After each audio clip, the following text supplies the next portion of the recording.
Yeah, we'll move on now to Mission Impossible 7. Now, I know you're going to avoid reviews, at least reading the boxes on Rotten Tomatoes and all that kind of stuff, which is fair.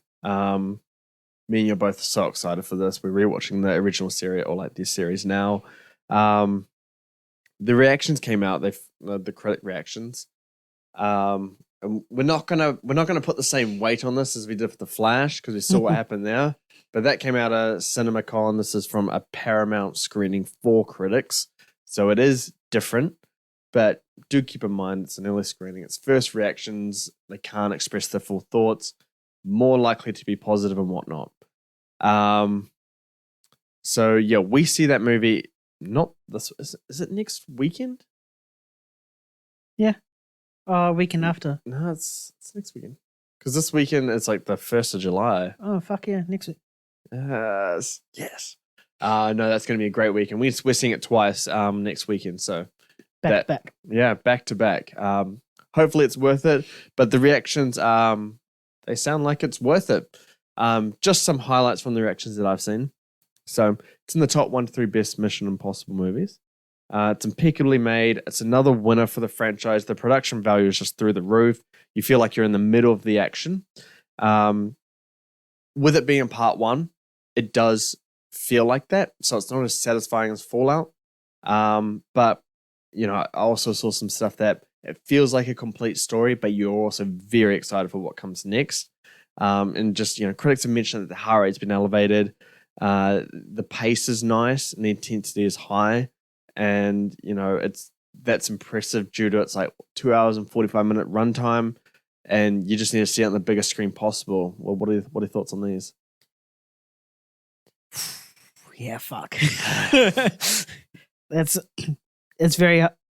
Yeah, I'm fucking hyped for this. I can't even speak words right now. Just hearing all that, I was actively trying to avoid those, but just hearing that just makes my hype through the roof now, and I don't really mind that anyway. Yeah. But it seems like if it's going to be like Mission Impossible Fallout, but on the next level, somewhat. Just based on what those sort of critics are saying. I do understand how they're saying it's not quite a complete story and whatnot. Yeah. But the fact that some people have said it's a good, it's like a complete story that gets you excited for more. Yeah. It sounds like as if it's not really going to end on a cliffhanger. Yeah, because they've said it's probably the best part 1 of a part 2.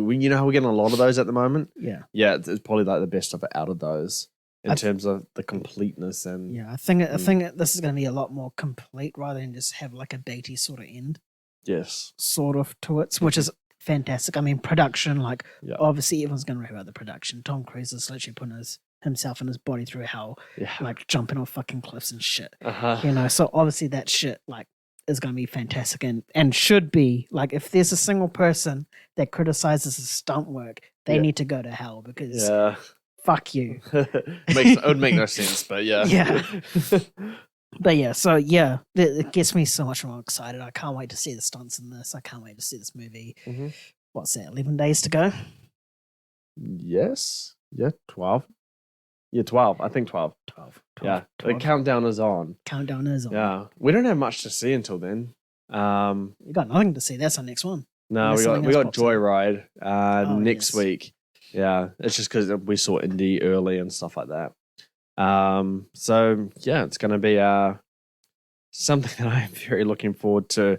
The reason why we're going back to back is because the first one is in VMAX, our media screening, and then we got our fun screening on the Sunday, which we're going to go see in IMAX because it's only out for a week in IMAX. You have to see it in IMAX. Guys, if you do not go see Mission Impossible in IMAX, you're doing a disservice to cinema. And you have to see it in the first week because you're not going to see it until another 4 weeks. Exactly. Oppenheimer's going to take them all. So go and see it in the first week. Do not make excuses. If you have something on, cancel it. If you have work, quit. Just go see it. Otherwise, I'm coming for you, all right? If you have a baby, give it to a daycare. And it's with you for 4 hours.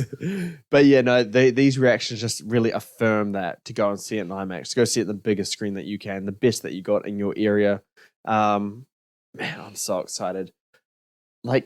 You said it might top Fallout, man. And Fallout was just so good. It's just incredible. the stunt work, the fight scenes, the plot is really good. You know, you always get these movies that have amazing action. The plot's like, oh yeah, that's nice. But it was actually like really good, really intricate, does well for the characters. Just all of it really came together in a way that like is very rare with Fallout. Dead Reckoning doesn't need to top it. It just needs to match it. Match it. Yeah. If it can match it, it's done its job. Even if it's a little bit below, it's fine because Fallout's like almost a masterpiece. I think it's like 97% or something. Yeah, it is. So yeah, it's just absolutely incredible. If this is in the top like 3 Mission Impossibles, it's a very good movie. And man, it just gives me way more hype because it just shows they know exactly what they're doing in this franchise. Mm-hmm. Yeah, Christopher McQuarrie and Tom Cruise, that they know it. They're going to deliver, and it might seem that Mission Impossible 8 justifies its spot top of the ladder. Hey, you won't be able to say that this time, will you?